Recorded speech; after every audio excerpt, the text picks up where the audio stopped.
Oui, bonjour à tous et bienvenue à notre nouveau webinaire. Nous sommes heureux de vous accueillir sur cette nouvelle thématique qui concerne la gouvernance des données au cœur de la stratégie de l'entreprise.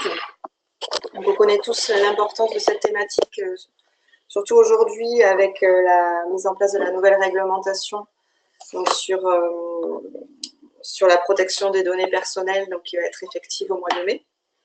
Et donc aujourd'hui, notre présentation sera réalisée par Patrick Bourg, le directeur des opérations. Donc il va vous faire ce webinaire. Donc je vais vérifier avec vous que tout fonctionne. Si vous avez donc bien le son et l'image, donc merci de me le confirmer par le biais du chat que vous avez en bas à droite. Et vous pouvez également poser vos questions. Donc tout au long du webinaire, on prendra un petit moment à la fin de la présentation pour y répondre. Voilà, Patrick, donc je te laisse la parole pour enchaîner. Merci. Merci Sarah. Bonjour à toutes et à tous. Donc merci de nous rejoindre cet après-midi. Donc c'est une intervention qui 3/4 d'heure. On a un format de webinaire court qui ont pour objectif donc de faire un focus sur une problématique qu'on articule autour de 3 thèmes cet après-midi. Donc la gouvernance des données dans le contexte et les orientations d'un système d'information. Un deuxième chapitre sur la gouvernance des données. Qu'est-ce que l'on appelle la gouvernance des données et qu'est-ce que ça implique à la fois techniquement et en termes d'organisation. Et ensuite, on verra comment on peut initier une démarche et on verra que le pragmatisme est souvent un des meilleurs guides dans la gouvernance des données. Aujourd'hui, la problématique des DSI, très clairement, c'est de faire face au foisonnement des technologies et à trouver le chemin dans une jungle de projets qui se multiplient. Bien sûr, souvent à l'initiative des métiers qui sont de plus en plus demandeurs de solutions qui leur sont propres, à l'initiative des directions générales qui poussent dans la voie de la transformation digitale, de l'évolution des business models, de l'introduction de nouvelles composantes métiers, et puis bien sûr par une législation qui est de plus en plus forte. Et au milieu, les DSI, elles doivent à la fois être garantes de la continuité de service, sécuriser l'infrastructure, sécuriser les données, anticiper les problèmes bien sûr techniques de montée en charge, mais aussi les problèmes de compatibilité interapplicative, d'interopérabilité entre les applications, d'être extrêmement réactif quand il faut satisfaire une nouvelle demande et rajouter une pièce dans un puzzle qui n'avait pas été dessiné au tout début dans une optique forcément pour pouvoir répondre à des exigences nouvelles dans un monde en perpétuel développement. La problématique aussi d'une DSI, c'est de définir une stratégie de définir ou de subir une stratégie informatique, une orientation informatique. Donc une orientation qui peut être dictée, là encore, par une direction générale, mais sur laquelle il faut aussi pouvoir anticiper la transition et le passage d'un état à l'autre en assurant bien sûr la continuité de service, mais aussi en anticipant donc l'évolution. Alors, les enjeux et la gouvernance des données va être induite autour de ces grands axes, qui va être de faire face à l'hétérogénéité des systèmes d'information, où on va devoir aujourd'hui de se dire qu'on va mettre en place un ERP qui sera monolithique, qu'on va traiter la totalité de tous les processus de l'entreprise. On sait qu'aujourd'hui, c'est un leurre ou une utopie pour rester positif, parce qu'aujourd'hui, il y a tout un ensemble des systèmes d'information qui dépassent largement le cadre de l'ERP, et il y a tout un ensemble de spécificités ou d'hétérogénéité qui vont être induites par les politiques de croissance ou par l'évolution même du métier qui nécessite de mettre en place des outils particuliers, mais aussi tout ce que l'on va entendre tout ce dont on parle dans la déstructuration des données avec l'impact du big data, avec les réseaux sociaux qui impulsent tout un ensemble de nouvelles données dans l'entreprise.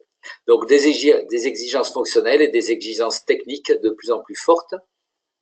Et on parlera tout à l'heure aussi des réglementations qui ne viennent pas pour simplifier la vie, quelque part. Donc, anticiper aussi toutes les contraintes d'exploitation des données.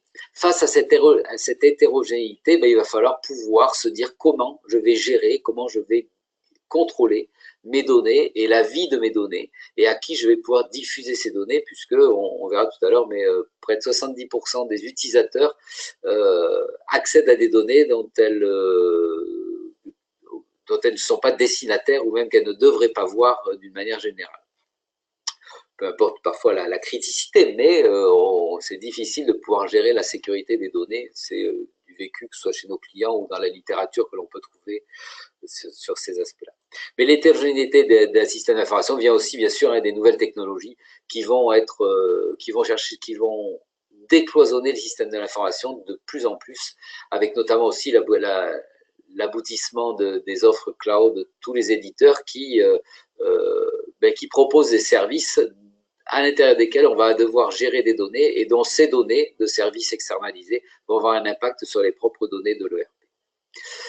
Les deux grandes orientations qu'on trouve aujourd'hui dans un système d'information, ça va être l'architecture best of breed, donc d'avoir un système d'information qui va être construit autour d'un patchwork d'applications, de progiciels, très standardisés, avec des éditeurs spécialisés, pas forcément du spécifique, mais autour de ça, il va falloir harmoniser l'ensemble des standards technologiques pour pouvoir aborder et gérer cette hétérogénéité de progiciels et mettre en place aussi des priorités par rapport au métier, puisque l'avantage d'un outil best of breed, c'est qu'on va pouvoir construire et répondre d'une manière très précise à une spécificité d'un utilisateur, à une demande, mais on va être embarqué naturellement vers une multiplicité des bases de données et des bases de référentiels données.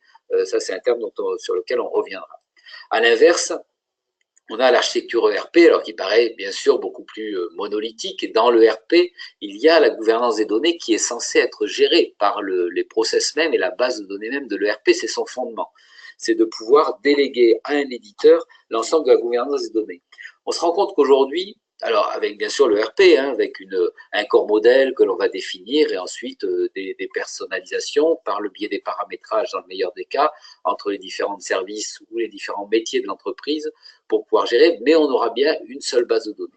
On se rend compte que ce soit un modèle ou l'autre, il est très très rare de trouver une entreprise qui ait adopté une architecture ERP où il n'y a rien d'autre autour, ou une architecture best of breed dans laquelle on ne cherche pas à créer, à avoir des référentiels de données dédiés à chaque entité et avoir vraiment l'architecture best of breed nécessitera de recréer ce référentiel comme on le verra tout à l'heure.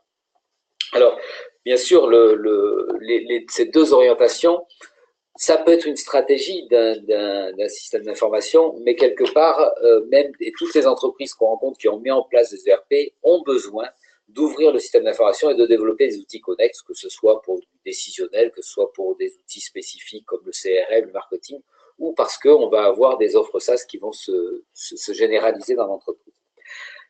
Quelle que soit la solution, qu'on soit dans un mode best of breed ou dans un mode ERP, de toute façon, une DSI, une entreprise, qualifiera son système d'information sur trois grands axes, qui va être la qualité des données qui sont manipulées, la documentation des règles de gestion de ces données, des règles métiers, et puis l'organisation des processus pour le traitement des données et la fluidifier, la traçabilité de l'ensemble des opérations qui soient faites. Ce qui serait important, c'est de pouvoir aussi assurer la souplesse du système d'information qui, elle, va reposer sur un référentiel de données fiable et transverse. Comment faire en sorte aujourd'hui qu'un compte client, je puisse le saisir à un seul endroit et que je puisse m'en servir à toutes les étapes d'un processus dans l'entreprise très largement, et comment je vais faire en sorte que ce référentiel de données soit géré par une personne qui est habilitée par le faire et qui va manager, harmoniser l'ensemble des données autour de cette information. Capacité, donc la souplesse d'un système d'information va aussi reposer sur la capacité à traduire les processus métiers, à les traduire en termes informatiques. Et là aussi, on va s'appuyer sur des processus qui sont de plus en plus transverses dans l'entreprise. Et là, le collaboratif va nécessiter d'avoir des interactions qui vont vraiment casser tous les silos qu'on a pu mettre en place pour avoir une vision horizontale d'un système d'information. Et là encore, à partir du moment où j'ai une vision horizontale d'un système d'information, ben, il faut que je puisse m'appuyer sur un référentiel de données commun, parce qu'à chaque fois que quand je passe d'un silo à l'autre, il faut que je retrouve les mêmes informations et la même qualité d'information pour pouvoir poursuivre donc mon traitement. Et enfin, qu'on soit dans du best-of-breed ou dans de l'ERP, il va falloir pouvoir assurer l'évolution de ce système ou les transitions de ce système liées à des ruptures technologiques, liées à des ruptures de métier, liées à des évolutions de la législation. Et il va falloir que je puisse gérer l'articulation entre mon quotidien et la mise en place d'une nouveauté sans effet tunnel, c'est-à-dire sans rupture de fonctionnement pour l'entreprise. Et ça, on ne peut pas le faire si on n'est pas capable de fonctionner sur des couches différentes, la gestion des données, la gestion des transactions, la gestion des interfaces clients, et quelles que soient les applications que l'on a ou les outils que l'on va utiliser, mieux on aura structuré par couche, et là on est sur ce qu'on appelle les architectures orientées services, SOA, plus on aura des couches, plus on pourra gérer la qualité de données, gérer les processus de traitement des données et gérer l'interface l'IHM, l'interface de mon utilisateur avec l'ensemble des processus. Et cette vision horizontale va permettre de pouvoir casser les silos dans l'entreprise, développer des processus transversales. Mais ça nécessite encore une fois d'avoir une vraie stratégie au niveau de la gouvernance des données. Pas que évidemment, mais c'est l'objectif de ce webinaire, c'est de parler de la gouvernance des données. Et on se rend compte qu'elle intervient bien à différents niveaux dans une organisation d'un système d'information. Il me semblait important de repositionner ce contexte et de le partager avec vous, parce que je pense que ça remet la gouvernance dans son contexte. Maintenant, si on parle à proprement parler de la gouvernance, déjà, ce qui nous semble important, c'est de donner une définition de cette gouvernance des données. Parce qu'on ne parle pas d'outils à proprement parler, et on verra tout à l'heure qu'il y a plusieurs manières d'outiller une gouvernance des données. C'est plus une organisation, c'est plus un ensemble de procédures et c'est plus un ensemble d'outils. Donc derrière la gouvernance se positionne bien une notion de stratégie et d'organisation générale plus qu'un outil. L'enjeu de la gouvernance des données, ça va être de coordonner l'ensemble des moyens de produire et de mettre à jour ou de partager les données. Partager les données entre plusieurs applications, mais partager les données entre plusieurs services, plusieurs entités.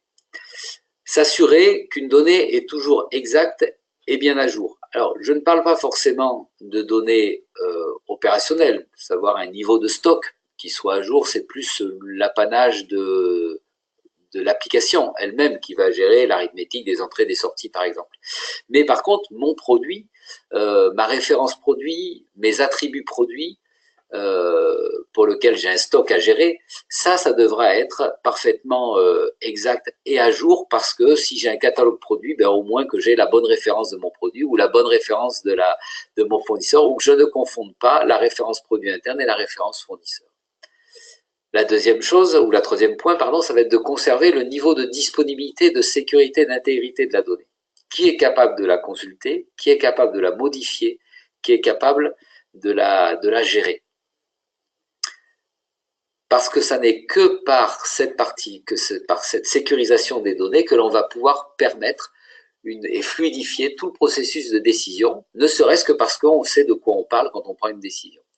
Et si on fait le parallèle avec, il y a un projet dans l'entreprise qui est vraiment révélateur de la gouvernance des données, c'est le décisionnel avec cette notion de data warehouse qui, d'ailleurs, on confond souvent ce terme de référentiel de données en disant que le data warehouse devient le référentiel de l'entreprise parce que c'est là que j'ai ma donnée pour prendre une décision qui est la plus à jour et c'est celle-là qui fait référence.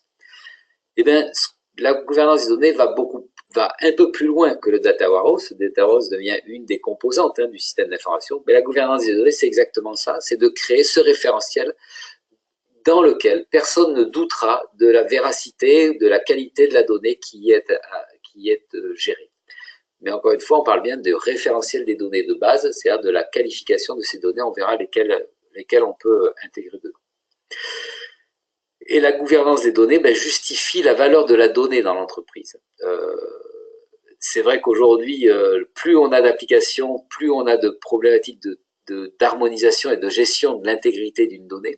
de partage de cette donnée-là.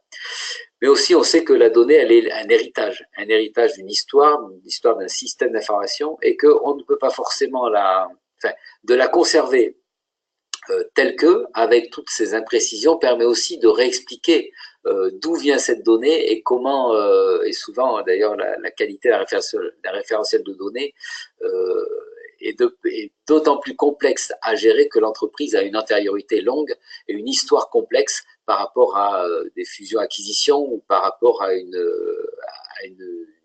des évolutions plurielles d'un système d'information. Quand on a fait 2, 3 refontes informatiques dans une entreprise, et bien à chaque fois, on a un peu dégradé, naturellement dégradé, où on s'est rendu compte de la complexité d'avoir une base de données complètement solide et fiable.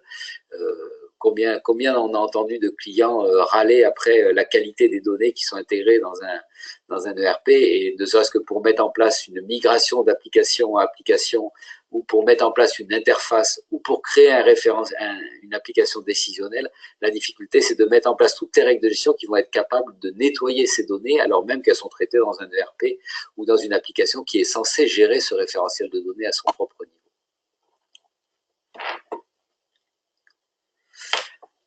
Donc on arrive par ces évolutions successives des systèmes d'information au syndrome spaghetti, c'est-à-dire tout un ensemble d'applications, alors qui peuvent être des tables d'une application ou des progiciels eux-mêmes, dans lesquels on va avoir tout un ensemble d'interfaces qui rendent extrêmement complexe le mapping des éléments entre différentes applications, la cohérence aussi entre une table client dans un CRM n'a pas forcément les mêmes informations qu'une table client d'une gestion commerciale, et j'ai pas forcément besoin des mêmes attributs d'un client dans un CRM que dans une gestion commerciale, et a fortiori dans une comptabilité. Donc tout ça nécessite d'avoir tout un ensemble de liens interapplicatifs pour aller chercher des données.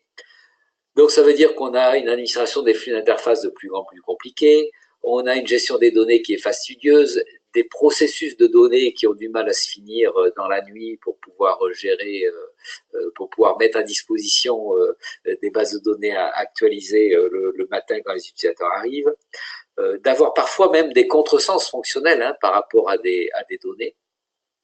Et puis, quand on a tout un ensemble d'interfaces qui sont souvent faites historiquement à la main par des gens parfois qui ont pu même quitter l'entreprise, on a des dépendances de gestion de la donnée sur quelques spécialistes dans l'entreprise qui vont gérer l'ensemble de ces interfaces. Et ça marche. Et ça marche dans la plupart des entreprises très bien, mais à quel prix, à quel coût et avec quel niveau de risque par rapport à la dépendance de l'entreprise sur le fonctionnement d'interfaces qui ne sont pas forcément parfaitement maîtrisées par l'ensemble ou administrables par des gens qui ne les ont pas réalisées.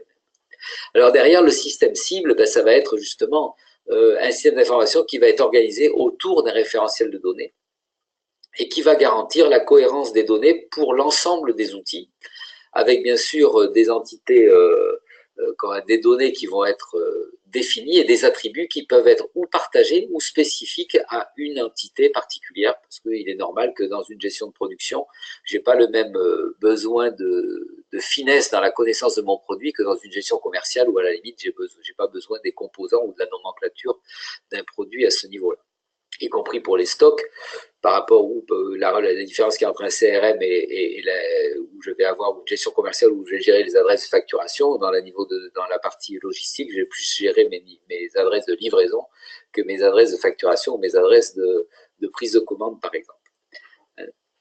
C'est parce qu'on va pouvoir avoir une gestion sur un point focal que l'on appelle le référentiel des données, que l'on va permettre de gagner en réactivité, en agilité, parce que quand j'aurai changé l'information à un seul endroit, évidemment, elle se mettra à jour dans l'ensemble des points. Donc, je disais aujourd'hui, un solide programme de gouvernance des données garantit la mise en place de politiques, de normes, de contrôle pour les protéger efficacement, puisque, quelque part, tout se passe à un seul endroit. Alors, quels sont les risques que l'on va éviter le fait d'avoir des mauvaises exécutions d'interface qui peuvent derrière, on va dire, spoiler une base de données parce que j'ai pas mis à jour la totalité de mes informations, ou parce que j'ai un process qui s'est mal passé et donc j'ai désynchronisé une partie de mes données. Donc, dans ce référentiel de données, on va avoir une organisation où chaque application, puisqu'on est bien vers, alors qu'on soit dans un ERP modulaire ou dans un système best-of breed avec plusieurs applications, j'ai différents écrans, différentes entités utilisateurs qui vont permettre donc de travailler, et chaque utilisateur a sa propre interface, sa propre application avec ses propres besoins. L'idée, c'est de faire en sorte que quand je saisis une information dans la comptabilité, elle puisse se référer à l'information qui est dans mon référentiel de données. Et si je l'ai modifiée, que je puisse la remettre à disposition dans l'ensemble des applications qui justifieront cette donnée-là. Donc aujourd'hui, on va retrouver dans un référentiel de données des grandes entités. Alors généralement, on va retrouver le produit, les données comptables avec les comptes comptables, les tiers, les clients, les fournisseurs, les employés, pour tout ce qui est RH, par exemple, et dans laquelle, alors, si on s'appuie sur les RH, on va retrouver bien sûr aussi toute la partie sécurité, avec les notions de LDAP, de droit, sur l'ensemble des applications, mais aussi les données légales pour pouvoir gérer en comptabilité ne serait-ce que le versement de la paye, mais le comptage des heures, voire des notes de frais qui peuvent être liées à des applications de gestion ou de processus métier. Donc, l'ensemble de référentiels de données, c'est la partie cartographie que l'on va gérer, mais il y a aussi tous les flux des données, la gestion des données unifiées, donc tous les flux qui vont permettre de gérer tous les échanges de données entre interapplicatifs. Alors, je peux avoir des échanges qui vont être focalisés entre deux bulles, et principalement deux bulles, mais je peux avoir aussi des données qui vont impacter 2, 3, 4, 5 ou 6 bulles de l'application. Donc ça, c'est quelque chose qui est important à prendre en compte en termes de définition. Et quand on va rentrer dans ce processus de gouvernance de données, et là on commence à rentrer dans la démarche et dans l'impact que va avoir une application, c'est qu'il va falloir définir pour chacune des données que l'on a définies, donc client, tiers, produit, tiers fournisseur, client, produit ou salarié, on va définir des rôles et définir qui a le droit de modifier la donnée. Et cette donnée-là, je vais pouvoir la modifier si je suis la flèche verte ici, là par exemple. Je vais modifier une donnée salariée dans ma RH, je vais la synchroniser avec mon référentiel et je vais la mettre à disposition de la compta ou la mettre à disposition du CRM ou des ventes si c'est ma gestion commerciale par exemple, si c'est un commercial dans lequel j'ai géré. Et puis, comme ça, on va pouvoir gérer des données qui peuvent être des données clients, par exemple, qui vont venir du CRM, parce que c'est le CRM qui est en premier en contact avec un client. Et puis, cette première donnée qui va être la raison sociale, les coordonnées contacts, etc., c'est là que je l'écris en premier. Donc, quelque part, on va avoir une saisie et on va privilégier la saisie à la source de l'information, parce que c'est aussi un gage de qualité. Et donc, on va dire que le référentiel pour cette donnée client, ça va être le CRM. Pas pour l'ensemble des attributs, mais pour au moins une partie de ces attributs. Et puis, pour des attributs liés plus à la compta, ça sera la compta qui sera responsable de cette partie du référentiel, par exemple, et qui pourra les saisir et les partager. Donc, on a bien dans cette gouvernance des données, pour une donnée d'attribut, on va bien définir donc pour un produit, par exemple, l'ensemble des attributs et l'ensemble des acteurs en charge de la gestion de cet attribut-là, même si dans le référentiel, je vais stocker à un seul endroit l'ensemble des attributs.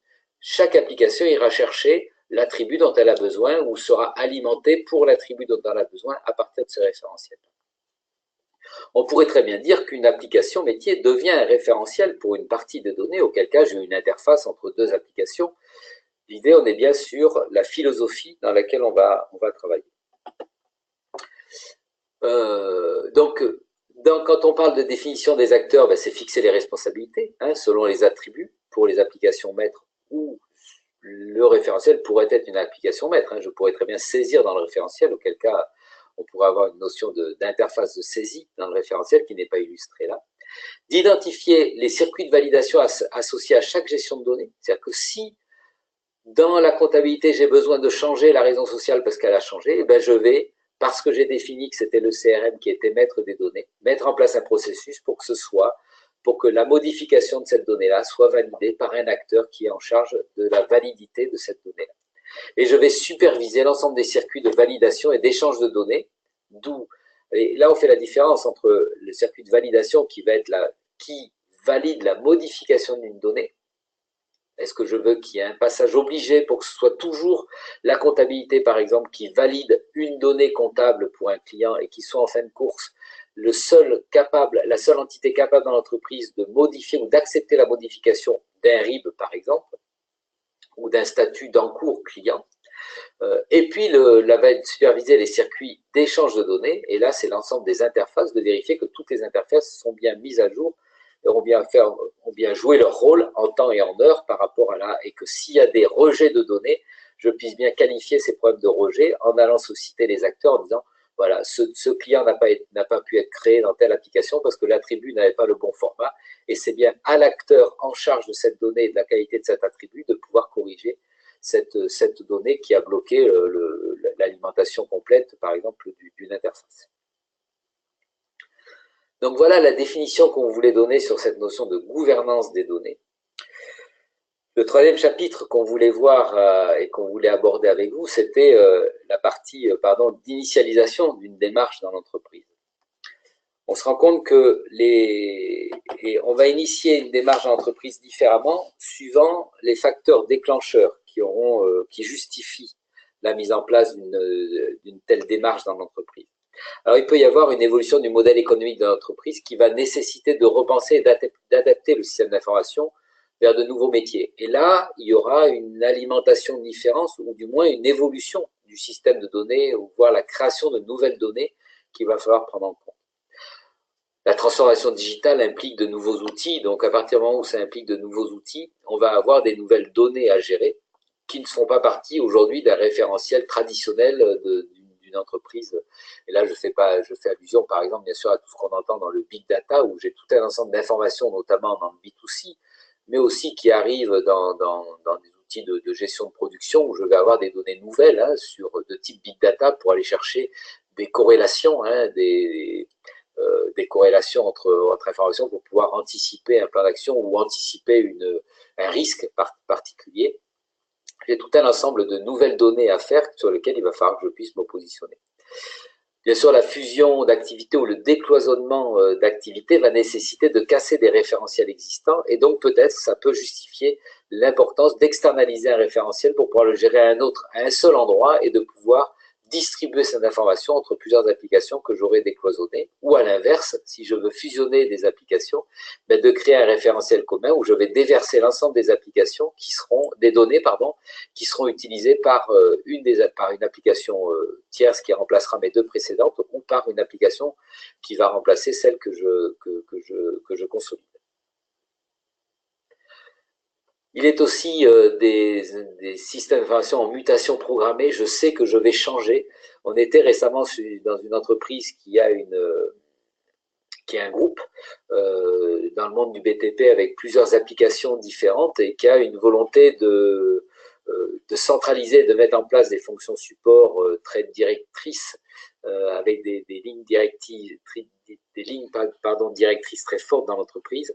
Mais à ce moment-là, on va créer, et c'est une mutation programmée, on va créer un référentiel de données, ne serait-ce que pour synchroniser l'ensemble des données clients de l'ensemble des filiales et les stocker à un seul endroit qui seront un endroit géré pour le compte d'une application de la holding et qui seront ensuite redispatchés dans les différentes applications.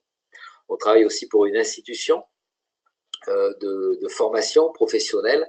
Et là, on a besoin de pouvoir partager des informations communes entre des institutions, les régions, le gouvernement et aussi les centres de formation régionaux qui vont avoir besoin d'informations communes autour notamment, en l'occurrence, c'est pour des centres d'apprentissage du BTP et qui vont avoir besoin de gérer tout un ensemble de données et de partager des données entre plusieurs entités. Et là, on se rend compte que l'impact de la RGPD, dont parlait Sarah dans toute introduction, met en place de telles contraintes que la gouvernance des données, la mise en place d'un référentiel de données autour, en particulier des étudiants, devient un facteur fondateur pour repenser le système d'information.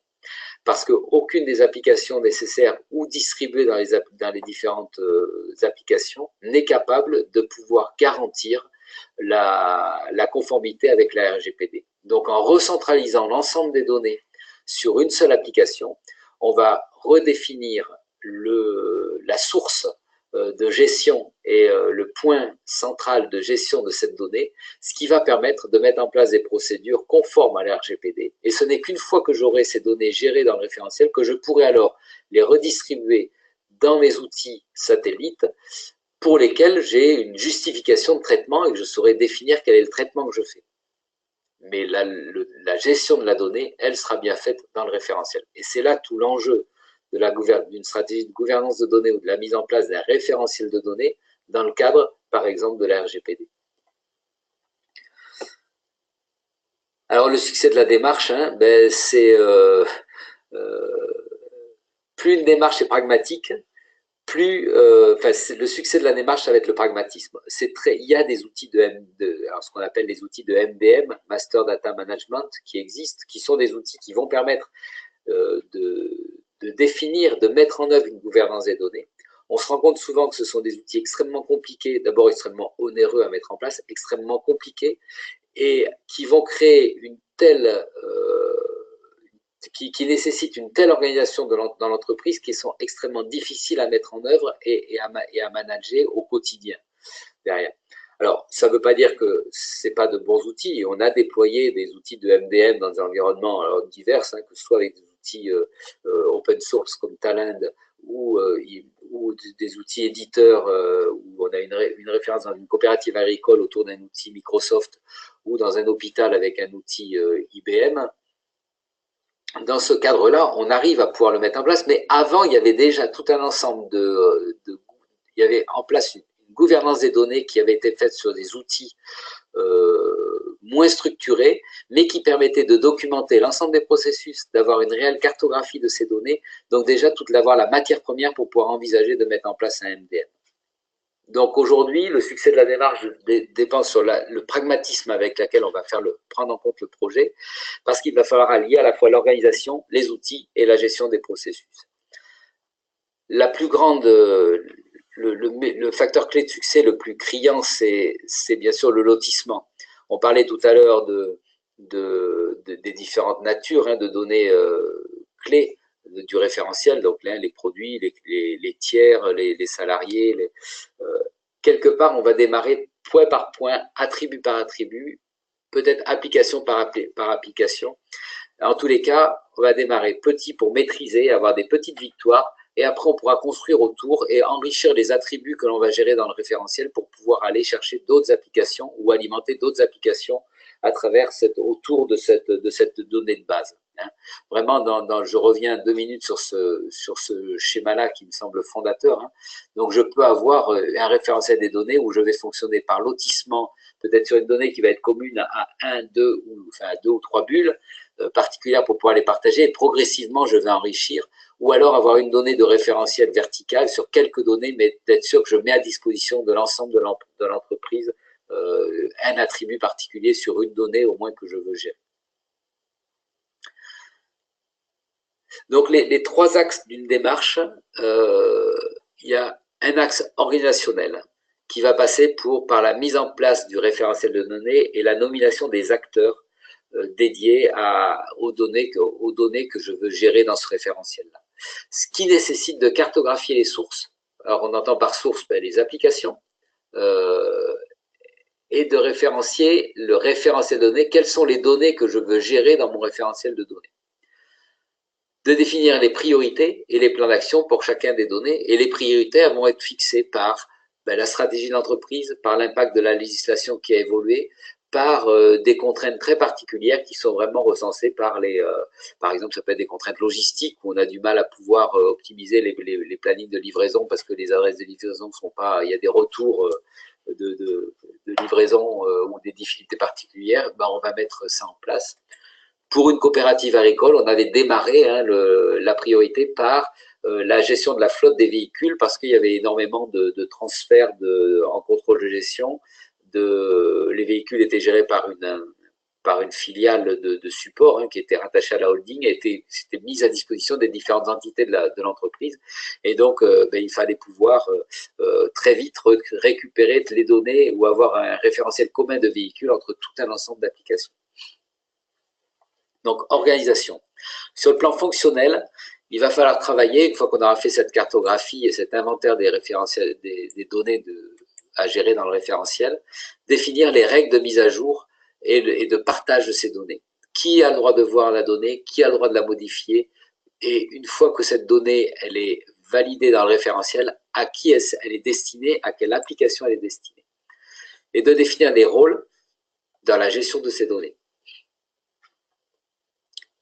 Enfin, sur le plan technique, effectivement, il va bien falloir gérer toute cette organisation de flux de données parce qu'au bout du compte, il va bien falloir faire transiter une donnée d'un endroit à un autre, si je pars d'une application source pour la mettre dans le référentiel, et du référentiel vers une autre cible d'application. Donc j'ai bien tout un ensemble de processus de données dans les processus dans lesquels j'aurai à la qualité de données, de mettre des contrôles de cohérence sur ces données-là pour pouvoir être sûr de l'intégrité de cette donnée, pouvoir la stocker à un format qui est conforme et qui est, je veux dire, digeste pour les applications cibles en termes de format de données. C'est-à-dire que je ne peux pas avoir, si j'ai une application avec un code fournisseur sur 8, si derrière, sur 8 positions et que j'ai dans une autre application un code fournisseur que je ne sais prendre en compte que sur 6 positions par exemple, j'ai une contrainte particulière qu'il va falloir que je traite par rapport à ce processus. Outiller les flux d'échange, et bien là, il y a une vraie, et ça fait aussi partie de la cartographie parce que les trois axes se gèrent bien donc comme un trépied, hein, donc, et c'est ça qui donne la stabilité du projet, se gèrent bien de manière simultanée. Et on va outiller en fonction des contraintes fonctionnelles ou en fonction des contraintes organisationnelles, avec des outils qui peuvent être pluriels en fonction des contraintes techniques que l'on va rencontrer, que l'on va identifier dans la cartographie. Donc, si on regarde l'organisation et le métier, la première étape d'une démarche de gouvernance des données qui pourra conduire à terme sur la mise en place d'un MDM une fois qu'on aura vraiment stabilisé l'ensemble de l'organisation et on n'aura plus qu'à mettre en place l'administration, c'est la dernière étape pour nous à le mettre en place, mais l'étude d'initialisation qui va s'appuyer sur la partie cartographie des applications existantes, identifier les données communes à plusieurs applications. Rien ne sert d'alimenter un référentiel avec une donnée qui n'existe que dans une seule application, auquel cas c'est l'application qui devient par elle-même le référentiel de données. Je suis désolé de cette lapalissade, mais c'est quand même extrêmement important de le prendre en compte. Donc, la cartographie va identifier les données qui sont réellement partagées entre plusieurs applications et donc entre plusieurs catégories d'utilisateurs qui vont avoir des utilisations plurielles d'une même donnée. Analyser les flux existants entre les applications. À partir de quand cette donnée-là, je peux l'envoyer dans une application? À partir de quand je vais dire que cette donnée, elle est stabilisée et que je vais pouvoir la stocker dans le référentiel? Prenons l'exemple d'un prospect dans un CRM. Rien ne sert de mettre le prospect dans le CRM rien ne sert de... quelle est l'importance de mettre un prospect dans le référentiel des données alors même qu'aujourd'hui, il va peut-être rester prospect dans le CRM très très longtemps s'il ne passe pas un statut de client. Par contre, dès que ce prospect devient client, là, ça veut dire qu'il va falloir que je le crée dans la gestion commerciale, il va falloir que je le crée suivant au processus, ça j'entends bien, puisque pour un prospect, je peux faire un devis qui peut justifier de le mettre dans la gestion commerciale, par exemple. Mais c'est un exemple, par exemple, où je vais avoir un référentiel partagé entre d'abord le CRM, après la gestion commerciale.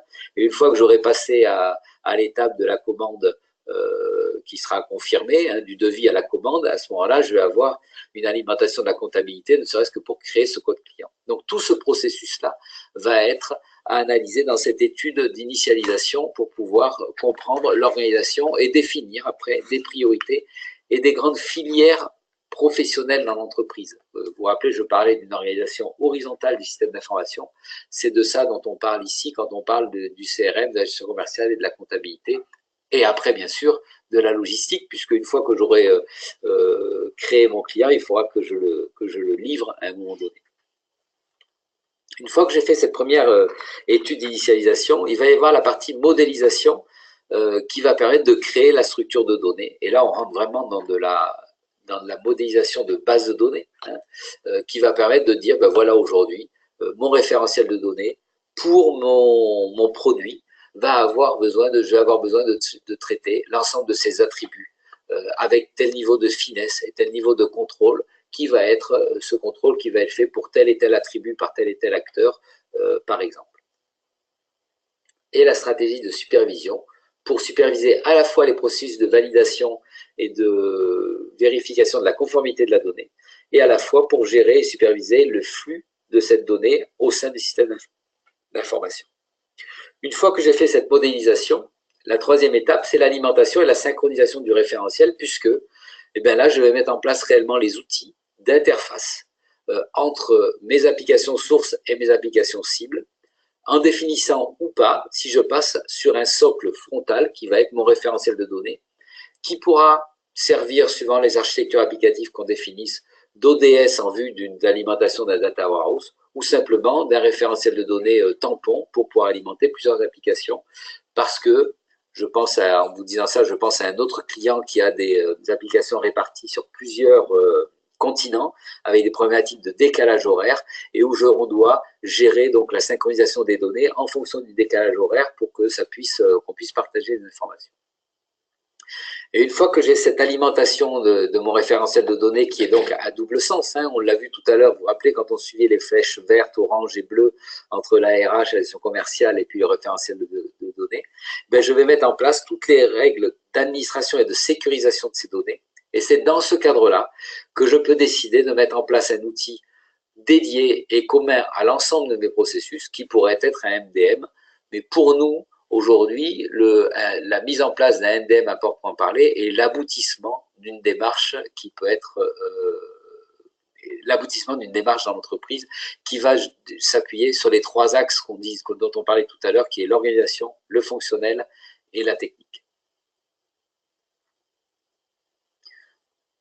L'enjeu fondateur de la gouvernance des données repose sur moi, il y a une phrase qui me plaît bien, c'est la réussite de tout projet informatique repose sur la maîtrise de la qualité des données. Sur un jargon, on dit toujours cheat in, cheat out pour une informatique, même si c'est un peu vulgaire, ça veut bien dire ce que ça veut dire. Et si j'alimente avec des données erronées, je ne peux avoir en sortie que des données erronées. Donc l'intérêt, c'est la qualité de la donnée en vue de la performance, de la prise de décision même, d'être sûr que chaque personne parle et manipule une donnée qui est bien à jour et cohérente et homogène avec l'ensemble de mes autres collègues, des autres entités d'entreprise. Donc performance économique, mais le temps qui est perdu parce qu'on n'a pas la bonne codification ou parce qu'on n'a pas les bons libellés ou les bons tarifs ou la bonne gestion de droit, c'est extrêmement important. La nécessité de donner confiance dans la donnée. Si j'ai confiance dans la donnée, ma prise de décision va être beaucoup plus rapide et la souplesse de mon flux dans l'entreprise va être beaucoup plus facile à atteindre quelque part parce que les gens ne se posent pas la question de savoir est-ce que j'ai la bonne codification, est-ce que j'ai le bon produit, est-ce que c'est mon bon code d'imputation comptable par exemple par rapport à telle action. Limiter les risques aussi parce que plus j'ai une gouvernance des données qui est centralisée et gérée, plus je peux sécuriser cette donnée puisque par définition je la sécurise à un seul endroit et même si je la mets à disposition de l'entreprise, je peux très vite couper l'alimentation pour pouvoir sécuriser une donnée ou anticiper le fait qu'elle puisse être manipulée. Et enfin, respecter la législation et les règles en vigueur, le respect de ces législations est quelque chose le respect des cadres réglementaires, que ce soit dans les aspects comptables, avec la piste d'audit fiable d'une facture, avec les normes IFS qu'on peut avoir, mais bien sûr avec la RGPD dont on parle beaucoup aujourd'hui parce qu'on a une échéance qui se rapproche de plus en plus. Alors, pour finir cette allocution sur le même slide avec lequel j'ai ouvert. Donc aujourd'hui, les deux informaticiens qui sont face à cette jungle d'outils qui peut arriver d'une manière ou d'une autre, la mise en place d'un référentiel de données permet de simplifier et de clarifier l'horizon et de leur permettre de plus rapidement intégrer des applications nouvelles, ne serait-ce que parce qu'on va pouvoir alimenter une nouvelle application avec des données de base beaucoup plus rapidement, puisque je sais d'où elles viennent, et je vais les alimenter depuis mon référentiel, mais aussi pouvoir plus facilement mettre en place des interfaces interapplicatives, puisque j'ai déjà mis en place l'ensemble des mécanismes me permettant de superviser et d'administrer mes flux de données qui soient interapplicatifs notamment. Voilà ce qu'on voulait partager avec vous cet après-midi dans ce webinaire. Globalement, ça fait 40-45 minutes qu'on parle. C'était le format qu'on s'était donné. Je suis prêt à répondre à toute question ou à vous écouter d'ailleurs à travers le chat. Je crois que Sarah va être capable de modérer les questions s'il y a par rapport à ça. Bien, merci Patrick pour cette présentation. Est-ce que tu peux passer peut-être sur la dernière slide? Oui. Donc on va vous transmettre notre calendrier des futurs webinaires donc on va organiser sur l'année. Je suis en train de rechercher mon dernier slide. Ouais. Et donc vous pouvez effectivement. Pardon, je l'ai pas mis. D'accord, c'est pas grave. Donc on vous transmettra les informations par email. Et vous pouvez effectivement aussi donc suivre nos actualités sur notre compte LinkedIn, Bellara Numérique, et sur notre site internet. Donc on vous transmettra donc le lien vers le replay du webinaire donc, qui sera sur notre chaîne YouTube. Et donc vous pouvez également voir tous les replays que nous avons réalisés récemment donc, sur notre chaîne YouTube. Je vois une question qui apparaît là, donc je la lis. Talend est-il pour vous un outil suffisant pour mettre en place une gouvernance des données? Alors, c'est une question un peu fermée. Oui, il y a plusieurs outils qui permettent de le faire. Pour nous, aujourd'hui, de démarrer avec un outil comme Talend, ça permet de rapidement, d'abord c'est un outil open source, donc ça permet avec peu de moyens de mettre en place au moins une console unique dans l'entreprise pour gérer tout le flux interapplicatif et tout le flux de données. Donc oui, ça peut être une très bonne première brique. Maintenant, c'est pas parce qu'on a mis en place Talend qu'on a mis en place, comme je le disais tout à l'heure, une gouvernance des données. Mais oui, ça peut suffire largement au début pour pouvoir démarrer. D'ailleurs, après, Talend a des fonctions et dans sa version à souscription, il y a d'ailleurs une ligne de MDM qui est extrêmement performante et qui intègre notamment tout ce qui est ce qu'on appelle le quality control, etc., que dans la version communautaire, on est obligé de développer quelque part. Mais à côté de Talend, on peut aussi utiliser, suivant si vous avez dans vos, je prolonge la question, mais si vous avez une base de données vraiment référente dans l'entreprise, par exemple SQL Server ou autre, avec SSIS de Microsoft, on peut aussi mettre en place des fonctions et harmoniser et superviser l'ensemble des interfaces dans l'entreprise. Et pouvoir rebondir après, d'ailleurs, sur le MDM Microsoft que l'on a croisé dans le cadre d'un projet et qui nous a apparu aussi très, très pertinent et très performant. Mais oui, Talend peut permettre de démarrer simplement ça et ça peut être l'occasion de reprendre d'ailleurs tout l'ensemble des flux d'interfaces interapplicatifs pour pouvoir les administrer sur cette console-là. On a développé une console, d'ailleurs dans la partie open source, on a développé nous-mêmes une console de supervision qui est normalement, ça c'est tout l'enjeu et l'intérêt d'une version open source, c'est de pouvoir avoir des utilitaires qui vont permettre de vraiment avoir cette vision de supervision avec un vrai tableau de bord de gestion de tous les flux interfaces. Très bien, merci Patrick. Donc on arrive au bout de notre webinaire, on vous remercie tous pour votre participation. Et on espère vous revoir bientôt sur nos prochains webinaires. Si vous avez d'autres questions, donc n'hésitez pas à nous contacter par email pour nous les poser. Nous y répondrons bien évidemment avec plaisir. Voilà, on vous souhaite une bonne fin de journée. Merci à tous.